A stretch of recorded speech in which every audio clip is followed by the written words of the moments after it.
everyone. Welcome to my show, Nerd the World, and as always, I'm your host with the most, Mr. Nerdy B, the coolest nerd you'll ever meet. So, today I gotta give a special shout out to someone I believe is becoming more and more special to me, and that is Aaron. Thanks a lot for pitching today's game, and that is Operation Raccoon City. So, let's get this game and see what we're in store for today, shall we? Alright, now since we got the game in hand, Operation Raccoon City, you can clearly see. Let's talk about this for a minute here. Now, we all know our most memorable characters, Leon, Claire, Chris, and Jill, of course. But this game decides to take it on a different tangent, and they go by going with the side of Umbrella.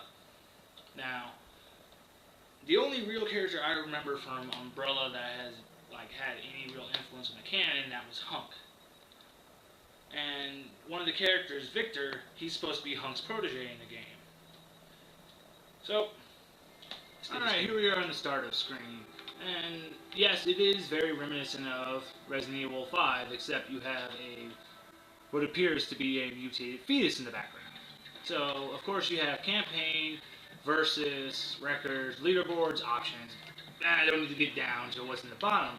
What I really want to talk about is this campaign. And not about the actual story. It's that you see the public and offline mode, and when you look at the back of the box, it says you can have up to 4 players, but just like the cake in Prototype 2, it is all a lie. You can only play one character. Not one character, you can only play one player on one console.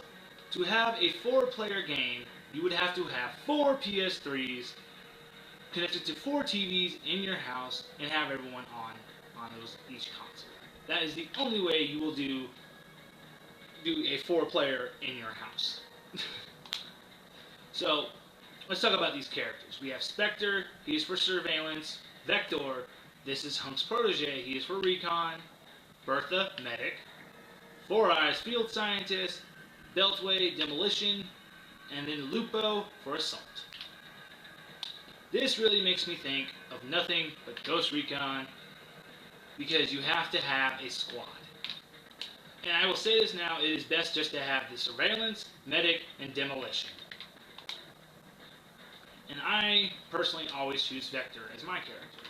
Now, when you do your choices on your character, you have these 3 right here, this is your character's abilities, which for Vector, he can go into become invisible and camouflage himself as enemy soldiers. And then these 2 are your 2 options for your 2 weapons. Now, like in Resident Evil 6, before you begin Resident Evil 5, before you begin your mission, you can upgrade your weapons, purchase new weapons, but unlike Resident Evil 5, you do not use money. You use experience points. So, now since we're in gameplay, we're going to discuss the controls. Now, circle is your melee, triangle is your special abilities, and here is a preview of Vector's active camouflage. Then you have square, I believe. Let me see real quick. Yep, square is your cover system. But what's beautiful is you don't have to press square again to come out of cover. Now since we have enemies, let's talk about L1 is for aiming and R1 is for shooting. Now what I really actually do like about these controls is the quick draw. With just a tap of the analog stick in one direction while holding L2 allows you to do a quick fire and quick aim on enemies. And then R2 is your grenade. Quick draw is mainly only good for zombies because you can't do precision aiming with it. And to interact with the world is X. Now, the story of this game takes place between Resident Evil 2 and Resident Evil 3. And this is supposed to be Umbrella sending in a team to basically get rid of all the evidence linking them to the Raccoon City incident. Now, this doesn't pertain to killing zombies and get rid of zombies. You have to go and burn evidence, and you have to You have to kill every single, basically, living being you encounter, and I guess you could say it's a breath of fresh air to actually see zombies again. And what I really do like is the fact that they are more on the lines of zombies from the Resident Evil reboot on the GameCube, because they could become Crimson Heads. And if you remember, Crimson Heads were basically the next step in the zombies becoming lickers.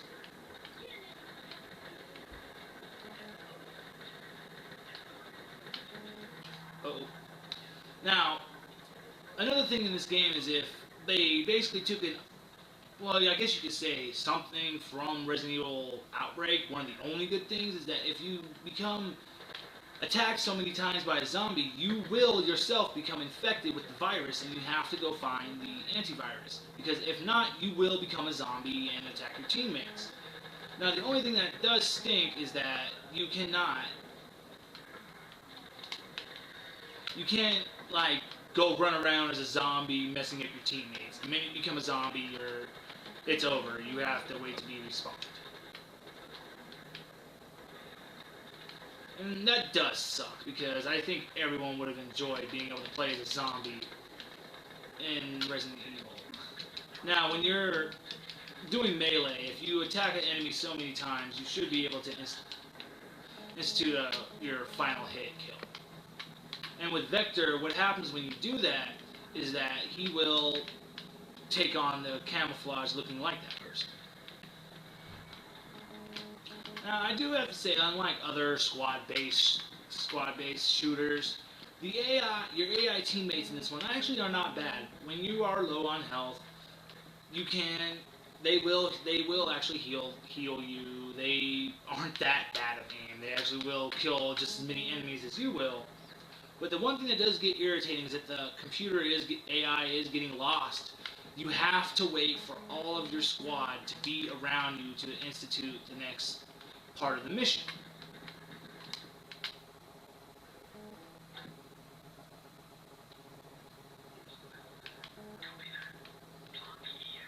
Now, the difficulty in this game, I will admit, even for the most hardcore, this game can be pretty trying.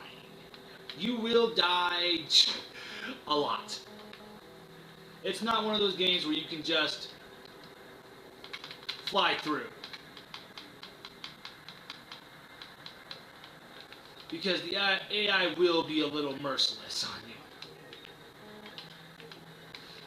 And you will always have lots of enemies on screen at all times.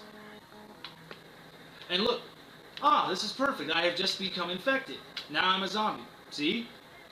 And it's just awesome how fast you become a zombie, you're blown away just like that by your teammates. No hesitation on that part, so you know where you stand with them.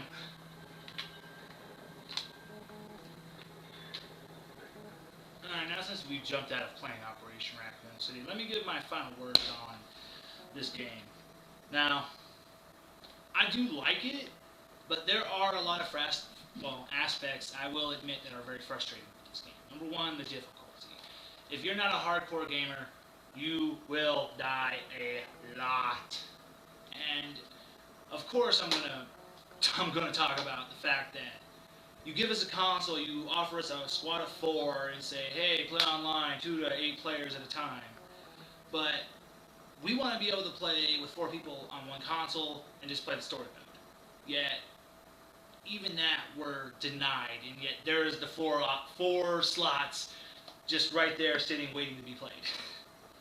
And then, of course, you introduce a whole new element to the canon and what ifs, and I really think this would have been better if you would have introduced this like when Resident Evil Umbrella Chronicles was introduced. Do it then. Why now?